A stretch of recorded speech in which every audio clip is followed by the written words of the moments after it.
राजस्थान में इख्तिदार हासिल करने के लिए सियासी पार्टियां आजकल मुसलमानों को सब्ज बाग दिखा रही हैं और खुद को मुसलमानों का नुमाइंदा बताने वाले कौम के नाम नेहाद लीडर भी इस मामले में खुद को पेश रख रहे हैं। अब देखना यह है कि इतनी बड़ी आबादी वाली रियासत में मुसलमान खुद किस जानिब रुख करते हैं। राजस्थान में सियासी हवाएं गर्म हैं। चुनावी मौसम आते ही सियासी पार्टियों को इंसान की शक्ल में वोट और उनकी तादाद की शक्ल में इख्तिदार की कुर्सी दिखाई देती है। हर कम्युनिटी की दुखती रग पर हाथ रखकर और उनको सब्ज बाग दिखाकर सियासी पार्टियां इख्तिदार की कुर्सी हासिल करना चाहती हैं।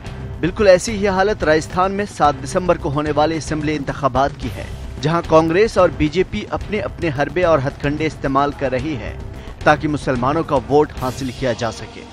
Joint representation of all Muslim organisation का ये राजस्थान मुस्लिम फोरम बना हुआ है, इसलिए we are representing all Muslims of Rajasthan. Ticket वितरण चूँकि इलेक्शन का टाइम करीब है, इसलिए टिकट वितरण के अंदर जो है वो माइनॉरिटी का जो हक बनता है आबादी के हिसाब से वो उन्हें मिलना चाहिए। राजस्थान में मुस्लिम वोटर्स की खास अहमियत रही है। यहाँ मुस्लिम वोटर्स की तादाद 13% है और अपनी तादाद के हिसाब से मुस्लिम सीटों की तादाद 26। मुस्लिम अक्सरियत और मुस्लिम वोटर्स की तादाद वाली 14 असेंबली इलाकों से 21 मुस्लिम भाजपाइयों ने टिकट की दावेदारी पेश की है। राजस्थान में 7 दिसंबर को होने वाले असेंबली इंतखाबात में इस बार टिकट के लिए मुस्लिम उम्मीदवारों का सबसे ज्यादा घमासान है तो वो है कांग्रेस। दावेदार जयपुर से लेकर दिल्ली तक अपनी ताकत दिखा रहे हैं। हर मर्तबा की रिवायत रही है कि ज्यादा मुस्लिम अराकीन असेंबली कांग्रेस से रहे हैं।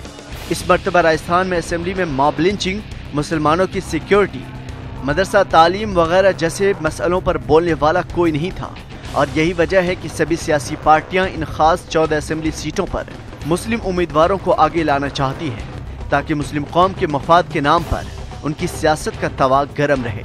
जिस क्षेत्र में जिसका वर्चस्व, जिसका वजूद और जिसकी स्वीकार्यता, उसे हम टिकट देते हैं और हम सबका प्रतिनिधित्व सुनिश्चित करने का प्रयास करते हैं। लेकिन गुज़िश्ता इंतखाबात में खराब रिकॉर्ड के मद्देनजर मुस्लिम वोटर्स की तादाद वाले इलाके से मुस्लिम उम्मीदवारों का पत्ता साफ हो सकता है और उसकी वजह है सॉफ्ट हिंदुत्व। उसके बावजूद इस मर्तबा सबसे ज्यादा उठापटक कांग्रेस में ही दिखाई दे रही है।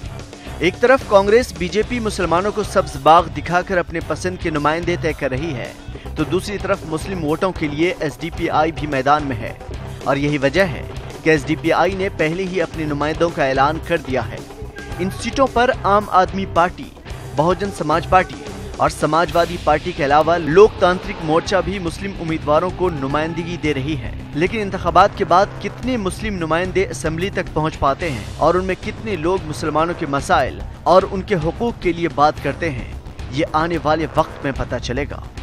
राजस्थान के अंदर सियासी माहौल पूरी तरीके से गर्म है। अलग अलग समाज ये कोशिश कर रहे हैं कि अपने समाज के नुमाइंदों को टिकट दिला करके जीत दिलाएं। राजस्थान में मुस्लिम आबादी की अगर बात की जाए तो 13% आबादी है, जिसके लिहाज से अलग अलग तंजीमें ये मांग कर रही हैं कि कम से कम 26 लोगों को राजस्थान में ऐसों को टिकट दिए जाएं जो मुसलमान हो। राजस्थान के अंदर बीजेपी माइनॉरिटी मोर्चा ने 14 सीटों पर 21 लोगों के नाम आला कमान को भेजे हैं, जबकि कांग्रेस ने 22 लोगों के नाम को आगे बढ़ाया है। राजस्थान की इन 14 सीटों पर और दूसरी सियासी पार्टियां भी अपना फोकस कर रही हैं। एसडीपीआई की बात करें, आप की बात करें या फिर बसपा की बात करें, ये तमाम सियासी पार्टियां कोशिश कर रही हैं कि मुसलमान समाज के लोगों को अपनी तरफ खींचा जाए। राजस्थान के अंदर सियासी माहौल के अंदर कितने मुस्लिम नुमाइंदे इस बार जीत दर्ज करते हैं, ये देखने वाली बात होगी।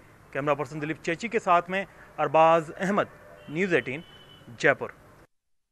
दिल्ली अक़लियती कमीशन ने हरियाणा के पलवल में मस्जिद फंडिंग के एनआईए की जानिब से किए गए दावे को बेबुनियाद बताया है। इस सिलसिले में अक़लियती कमीशन ने अपनी 4 रुकनी फैक्ट फाइंडिंग टीम के साथ प्रेस कॉन्फ्रेंस की, जिसमें एक रिपोर्ट जारी की गई। रिपोर्ट में कहा गया कि मस्जिद के लिए दहशतगर्दों की जानिब से फंडिंग का कोई सबूत नहीं मिला। कॉन्फ्रेंस में अक़लियती कमीशन के सदर डॉक्टर जफर इस्लाम ने कहा है कि फैक्ट फाइंडिंग रिपोर्ट को होम सेक्रेटरी और एनआईए को भेजा जाएगा। रिपोर्ट में एनआईए के जरिए 70 लाख रुपए हासिल करने के दावे को भी गलत बताया गया है। पुलिस अफसर का भी मानना है कि उनके पास कोई भी इस बात के सबूत नहीं है कि मस्जिद की तामीर में लश्कर तैयबा के पैसे का इस्तेमाल किया गया। नहीं, देखिए, इसमें सारा मकसद हमारा एक्शन लेने का ये था कि हम पब्लिक तक ये पहुंचाएं कि ये मामला ऐसा नहीं है जैसा कि कुछ न्यूज़पेपर्स वगैरह में या कुछ टीवी स्टेशन में आ रहा है।